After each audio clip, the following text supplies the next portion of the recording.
Rainha de Copas. Nem todas as histórias são bonitas, e histórias feias raramente têm finais felizes.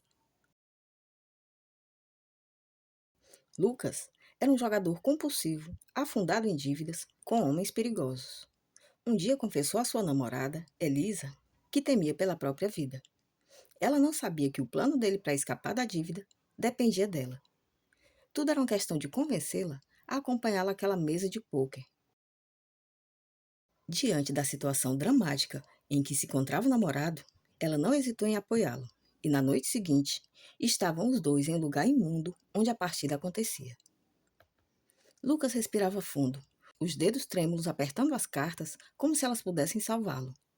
A mesa de pôquer estava envolta em fumaça e silêncio pesado, os olhos dos credores fixos nele. Homens que não aceitavam desculpas, só sangue e o dinheiro.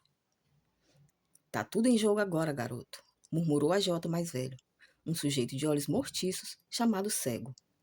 Ou paga, ou entrega algo de valor. Lucas engoliu em seco. Sabia o que eles queriam. E sabia também que conseguiria ganhar aquele dinheiro, pagar a dívida e sair dali para nunca mais voltar. Mas quando a rodada terminou, Lucas perdeu tudo.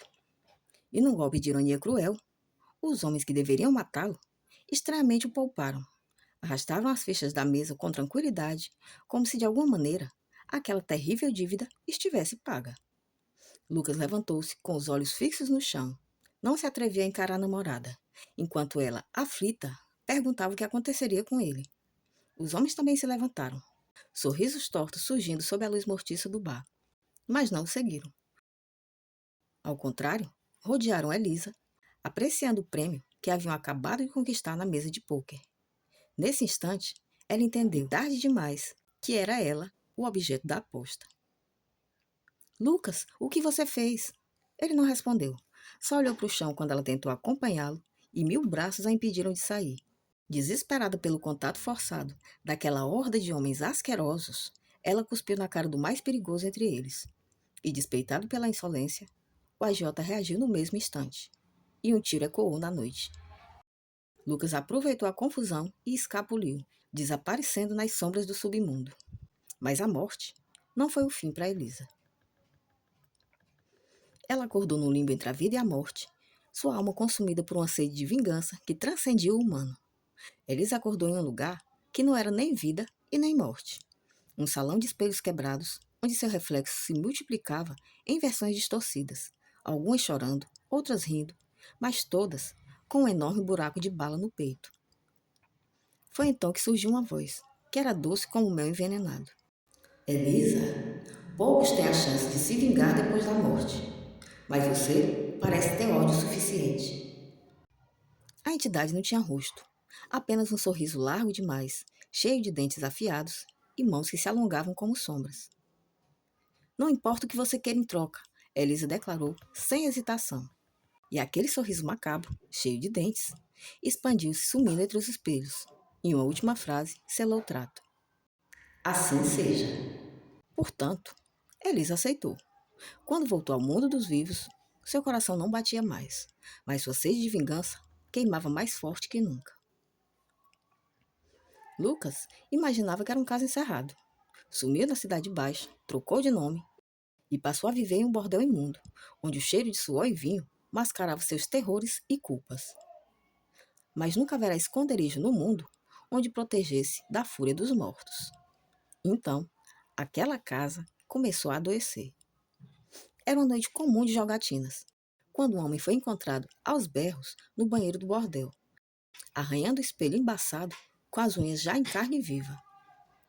Ela está nas cartas, ela está nas cartas, gritava, com espuma saindo pelos cantos de sua boca. Quando a arrastaram para fora, os presentes juraram ter visto reflexos nos pedaços de vidro quebrado. Uma silhueta feminina, de olhos escuros como buracos, segurando um as de copas, ensanguentado. Aquele homem nunca mais falou. Apenas balbuciava em surtos. Ela joga pra matar. Antes de ser levado para o hospício, onde, dizem, morreu mordendo um baralho até engasgar com as cartas. O segundo cadáver foi o de um agiota de terceira. Foi encontrado morto, sentado à mesa, como se ainda estivesse jogando. Mas não havia adversários.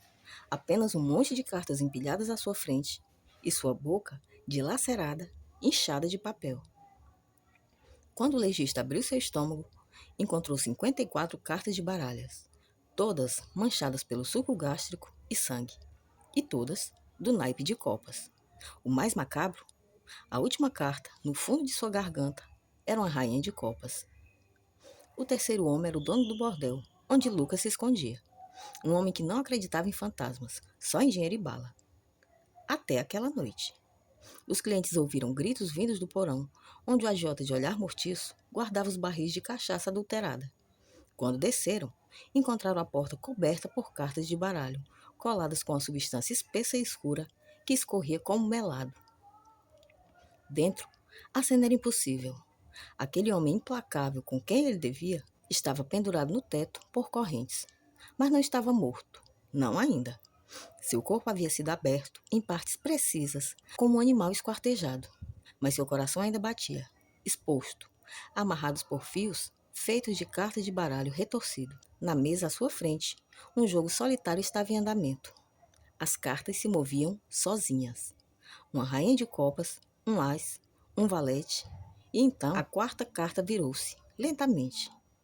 Era o Coringa, mas o rosto nele não era o de um palhaço, como deveria ser da carta. Era o próprio agiota, os olhos arregalados em terror eterno. Quando a última carta caiu, seu coração parou de bater. E em algum lugar nas sombras, alguém riu. Lucas, escondido atrás de uma coluna, viu tudo. E então, sentiu um frio nos ossos quando percebeu. O bordel inteiro estava em silêncio. Ninguém mais gritava. Ninguém mais respirava. Apenas o som de cartas sendo embaralhadas e um sussurro. Sua vez, Lucas. Atordoado, Lucas voltou para o salão, sem contar para ninguém que todos os participantes da macabra rodada que havia matado Elisa estavam mortos. Todos, exceto ele. Foi então que as cartas começaram a persegui-lo. Na manhã seguinte, a primeira apareceu sobre o travesseiro ainda quente. Um ás de copas, mas o símbolo não era vermelho. Era negro como sangue seco. Ele tentou queimá-la, mas ela reapareceu intacta em seu bolso, como um macabro truque de mágica. A segunda foi encontrada dentro de sua bebida, uma rainha de copas, mas o rosto da figura tinha os traços de Elisa, os olhos vazios como os de um cadáver aberto. Quando ele a tocou, sangue escorreu do papel. A terceira carta chegou enfiada na porta do seu quarto, cravada por uma faca enferrujada. Era um coringa, mas em vez do palhaço, havia apenas 2 olhos, sem vida e um sorriso largo demais. Abaixo, em letras manuscritas, podia-se ler: Sua vez. Lucas sabia. Ela estava vindo, e dessa vez não haveria como fugir. Quando a noite caiu, a chuva batia nas telhas daquele lugar abandonado, como dedos ossudos tamborilando num caixão. Lucas estava lá, encolhido num canto, a garrafa de cachaça vazia, rolando no chão. Seu derradeiro e inútil escudo contra a verdade. Ela o encontraria. A porta, de repente, rangeu sozinha. Um cheiro adocicado de carne queimada invadiu o ambiente antes mesmo de Elisa aparecer. Quando ela entrou, as velas se apagaram, todas, exceto uma, cuja chama se contorcia em tons de verde pútrido, iluminando seu rosto em ângulos assombrosos. Ela não pisava o chão. Seus pés flutuavam a alguns centímetros do assoalho, arrastando atrás de si um rastro de cartas molhadas que grudavam nas tábuas como pele fresca. Jogamos? Sua voz era o som de unhas arrastando em vidro. Lucas tentou gritar, mas sua boca só produziu um gargulejo úmido. Suas mãos, ao se agarrarem à mesa, descobriram que a madeira estava morna, pulsante, como carne viva. As regras são simples. Ela sorriu ao dizer isso, e sua boca se esticou além do possível, revelando fileiras de dentes minúsculos como os de um peixe. Se você ganhar, você vive. Se você perder... Entretanto, quando as cartas foram distribuídas, ele percebeu que algo estava errado. O baralho era quente. Quando olhou de perto, viu veias minúsculas correndo sobre o papel e entendeu que ele era feito de pele humana. E então começou o jogo. Rodada após rodada, Elisa sorria, suas mãos se alongando em garras negras sempre que ele hesitava. Eu Eu tenho uma boa mão, ele murmurou, os olhos ardendo de uma esperança desesperada. Elisa inclinou a cabeça, seu rosto ainda belo na penumbra, ainda quase humano. Então mostre-me. Ele tinha uma trinca de ases, mas então ela própria revelou sua mão. 4. 4 rainhas de copas. Nesse momento, tudo mudou.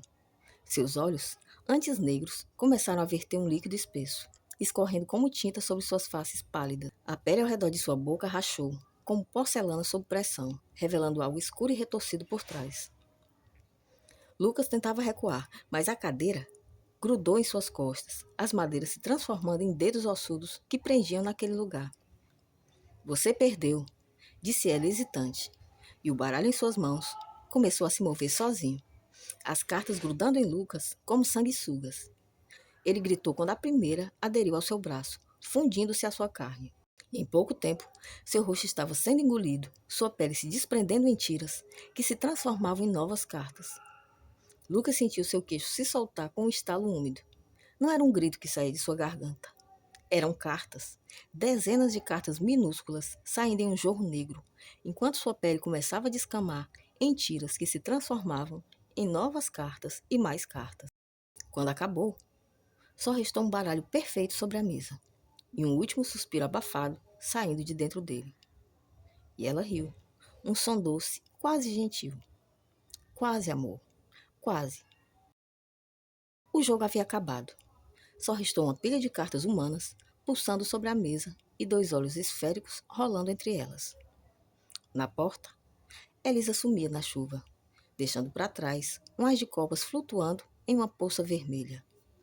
O eco de risos femininos se misturando ao vento e, em algum lugar distante, o gemido abafado de um homem que ainda não tinha permissão para morrer. Nem todas as histórias são bonitas. Histórias feias não costumam render finais felizes. Lucas descobriu que não haveria esconderijo seguro quando se deve algo aos mortos. De fato, Elisa o arrastou para uma última partida, uma rodada de pôquer onde o perdão era a aposta. Ele acreditou que ainda poderia vencer, até perceber que o baralho ganhava vida própria sob seus dedos ensanguentados. Ele tinha uma trinca de ases, mas perdeu o jogo. Elisa não o matou, não completamente. Transformou-o num baralho amaldiçoado. Suas cartas feitas de sua própria pele esfolada, tingidas de vermelho do seu próprio sangue.